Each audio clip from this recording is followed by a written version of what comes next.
So a few weeks ago, I had the privilege of being able to head up to Greenville, South Carolina to partake in a convention known as the Southeast Game Exchange, also known as SEGE amongst the community. This was a show that my friend Matt, aka RetroWolf88, had told me about last year and was telling me that I had to go to this convention the next year because it was such an amazing show with so many vendors, so many retro games, and just an awesome community backing it. So this year, I had the opportunity to finally go up and spend an entire day at Southeast Game Exchange. There he is, the legend, RetroWolf. I don't know about legend. Legend? Myth? The like one? I feel like a myth right now. It needs to be busted. You're not busted as soon as I got another card.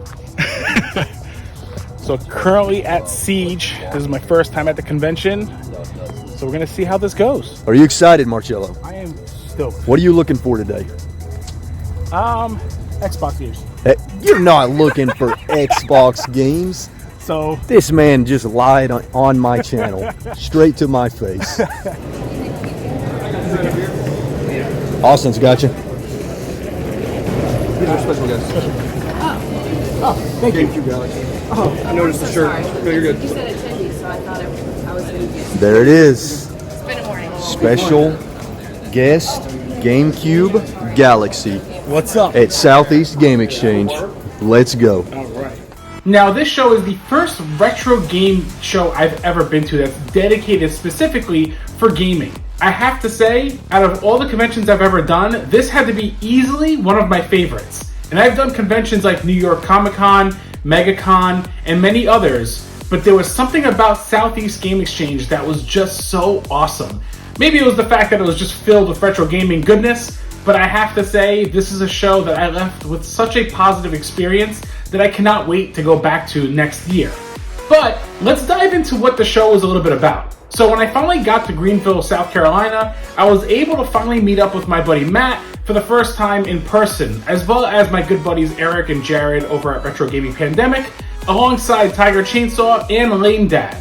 They've all been huge supporters of my channel, but they've been friends of mine behind the scenes. So being able to finally meet up with them in person was pretty awesome. It wasn't just them that I got to meet in person, but rather other YouTube influencers that I followed for quite some time. People like Adam Koralik, who had the Sega Pluto there to test out, which if you know, the Sega Pluto was a prototype of what the Saturn became. Additionally, I got to meet the awesome John Riggs, and man, what an awesome guy he is. Very down to earth, very laid back, just a lot of fun to talk to, and honestly, it was just such an awesome time getting to meet him and talk to him. So dude, if you're watching, can't wait to hang out with you again at Really Rad Weekend down in Florida. I also had the chance to meet a few others like NES Complex, who really has an awesome NES style channel with a lot of historical breakdown on those games, as well as Pac-Man Case, who I'd never met before and was really an awesome dude and held a really cool panel that I'll dive into in a little bit. However, the biggest influencer I got to meet in person, which was a huge honor, was Metal Jesus Rocks. Being a huge fan of his channel for years, I finally had this opportunity to talk to him about what it was like to start content creation and his background with that whole aspect, and he really was just an awesome guy to talk to.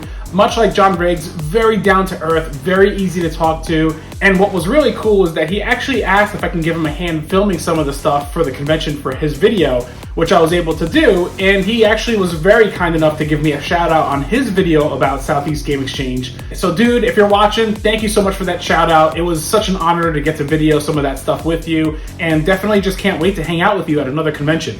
Now, in terms of vendors, man, this convention had so many amazing vendors.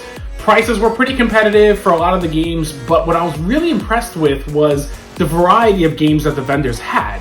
Whether it was NES, SNES, Sega Genesis, Game Boy, N64, PS1, or of course the GameCube, there was no shortage of games for people to buy. But what was really astounding to me is that despite all those platforms I named, we all know that the GameCube is probably the most rare to come across in terms of a plethora of titles. All these vendors though actually had a really healthy amount of GameCube games to purchase. And that actually impressed me because I didn't expect to come across as many GameCube games as I did. Now, I did get a few pickups and I will show those later on in the video. Definitely some banger titles and some hidden gems for sure. Now, as I was walking around, there was one booth that really caught my attention early on, and that was RetroBeard's booth for his custom light-up signs for the console logos. Now, the RetroBeard does have an Instagram page that I will leave a link for in the description down below, and I highly recommend you follow him. He really makes these amazing custom signs that light up for all the different console types. So if you're watching this, man, if you head to Really Rad Weekend this November, I'll be there and I'll try to get one of those signs off of you.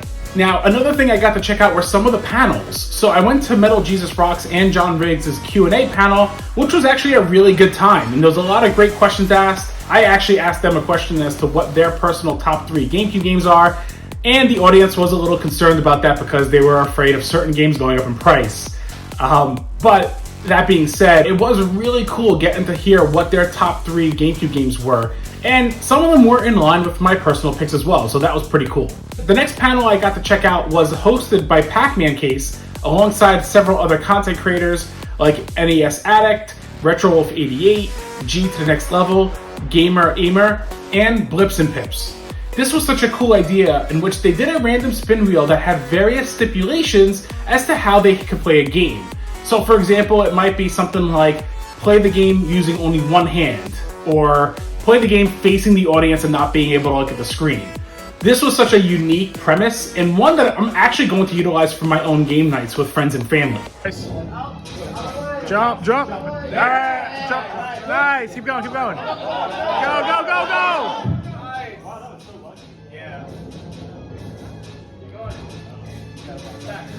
Wait, just keep shooting. Alright, go ahead, go. Wait. Jump.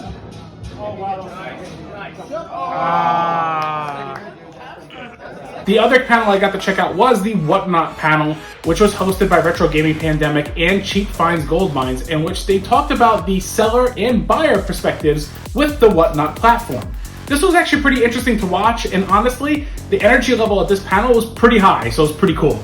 Throughout the convention, I actually was walking through, and I was either with Matt at times, or I was with Retro Gaming Pandemic a little bit, or most of the time I was actually with TigerChainsaw walking the booths, and I was able to help him snag a banger GameCube exclusive, and that is Metal Gear Solid: The Twin Snakes. What's up, guys? TC here with the help of GCG. I just picked up Metal Gear Twin Snakes, which I've been looking for about, I don't know, 2 years.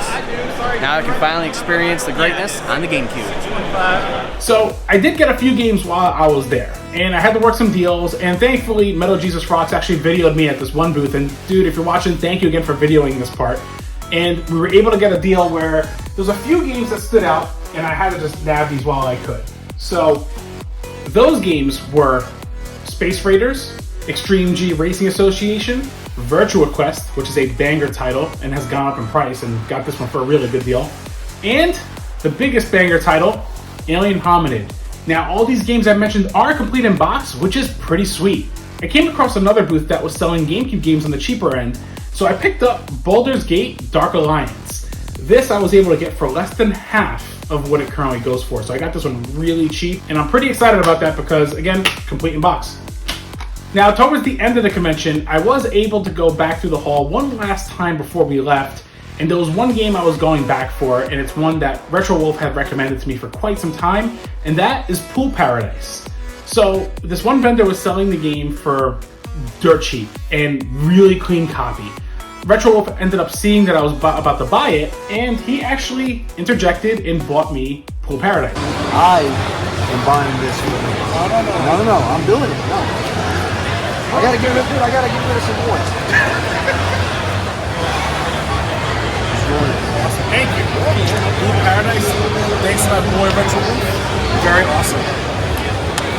Thank you, man. Dude, that's some good condition. Matt, thank you for this. I got to try this game out already, and so far I really like how deep the mechanics are for this game, and just how much content is actually in this pool game. It's not your typical pool table game. There's just a variety of other content. Its production values are pretty good. Like, I'm actually really impressed with this one so far, so I'm looking forward to diving more into this and giving a more in-depth look at the game on the channel as well. At the end of the show, there was a cool after party where all the content creators got together, and we all had a good time getting to talk to each other and get to know each other as well. So to everybody who is watching that was there, it was great meeting all of you. And there were a few fans that actually met me out there on the show floor, like Retro Fusion Gaming and Retro Reminiscence. So it was actually really cool getting to run into them as well. Now, once I left South Carolina, I did head up to New York for some personal family stuff I had going on in relation to the video I just released. But while I was up there, I did spend some time with friends and family after everything, and basically I was able to get a few more games unexpected while I was there. So the first one was actually from a retro game store out in New Jersey called Game Zone. And my brother was actually there. He called me up and said, hey, they have GameCube games. So I told them to send me videos of what they had. And the one game that was cheaper than the current rate was Monster Jam Maximum Destruction. My brother actually ended up picking it up for me and told me, hey, I got this for you. It's on me. And I was like, all right, awesome. So another one for the collection that I have not tried before. And I know that TigerChainsaw was telling me he reviewed this on his website. And he said it's nothing great. I didn't expect anything great. But it is one I'm looking forward to checking out because I actually like Monster Truck games. I've been playing them since Monster Truck Madness on the PC. So one last stop was when I went to my friend Nick's house. We were talking about the games I got, and I asked him if he still had his GameCube, which he did, but he only had one controller. He then told me that at his dad's house, he was pretty sure he had another controller there, so we decided to just go there and go through the basement where all the stuff was at. So while we're in the basement, we did find a little bit more than we expected, so check it out. Probably gonna be like mice feces all over the place. Fair warning. Don't stick your hand in it. Put my hand away. No, stick it in. But Yeah, we that's found fine. a GameCube, which actually, if you could grab that, let's see. So what model do we think we found over here? So this one looks like it is the DOL 101 model because it doesn't have the digital AV port. And here I am but trying to read this shit. Oh yeah, DOL. There you go. Yeah, DOL 101 model. Yeah. But I mean, it is clean. Like I'm looking at this. This is pristine right now. Yeah, what's in here? So these are the serial ports where you could put like the Game Boy player adapter as well as the broadband adapter fit in here for the 3 games that actually use the broadband adapter. Solid. All 3 of them. Nick, any games in there by chance? Let's see here. You mean in this? I mean, it's good to confirm that, but no, there's no games. But that is clean. Hold on, let me keep looking. All right, I can't. So I have no lights. But do we have any GameCube games that are back there? Maybe. So check this out. We got Fetch. We got Fetch for the PC. That's a CD. What is Fetch? It's a legit game. I'm not lying. That is Game of the Year right there. Yeah. Hey, by any chance, is there Barbie's Horse Adventures in there? Yeah. Oh, believe me, we got. Wait, we're close. No. We got no. Mary Kate and Ashley. Oh my Sweet gosh. 16 license to drive. Oh, this is making me feel old. Oh my God. This is actually yours? I hope so. My God. All right, what else do we have? Let me see. You got your. We do have Horse Adventures. Wait a minute. No, you don't. Yeah, we do. Oh gosh. Barbie Software presents Horse Adventures. Wild Horse Rescue. That's good. This was your Gotti, I'm assuming. Yeah. Did you beat it? It was too hard. It's still too hard. We do have a GameCube game. We do have a GameCube game. What do we got? What do we got? Oh my God. Wow, Pac-Man Fever. Take Let's see. that. That is really clean. That's yours. Really? Yeah. That's Thank yours you. to keep. Let's see if it's actually complete. Unless you want Mary Kate and Ashley. No. Oh. Unless it was for the GameCube, which I do have to get in the GameCube, sadly. Wow, this is actually complete. This is pristine. Oh, shit. This is it's complete. That's awesome. Sweet. There you go. Well, thank you very much. No problem. So thanks to Nick, got a complete in-box copy of Pac-Man Fever. Nice little treasure we found. So as you guys just saw, he found another GameCube that he wasn't even aware of that was there. And we did find a GameCube game that he was so gracious to give to me, which was that Pac-Man Fever complete in box. Mint condition, might I add too. And additionally, I did get a non-GameCube game, and that is Whiteout for the PS2. I've actually never heard of this, but I'm a sucker for any snow sports related games, whether it's snowboarding, skiing, snowmobiling. So this actually looks like a fun arcade style snowmobile game. I loved Sudstorm on the PS2, so I'm actually looking forward to trying this one out. Again, not GameCube related, but it's still cool to change it up. So there you have it, folks. There's the little bit of a rundown of what SIEGE was like for me as my first year, as well as some of the other pickups I got throughout my travel. Now, I do have to give a special shout out to RetroWolf88 and TigerChainsaw for providing me a lot of the footage of SIEGE itself, and that's what you guys have been watching throughout the video. So guys, thank you so much. please check out their channels. I will leave a link for their channels in the description down below, as well as for all the other content creators that I've been mentioning earlier in this video. Also, a huge shout out to Metal Jesus Rocks for giving me a shout out in his video, which has brought in a lot of new subscribers. So for all you new subscribers, welcome to the GCG Nation. I hope you guys enjoyed this video, and I hope you guys enjoyed the previous videos on the channel. And for everybody watching, I hope you continue to support the channel for all the future content I have planned. But the next episode will actually be a more traditional episode going back to a topic-based video. So, hope you guys enjoyed, and I'll catch you all in the next video.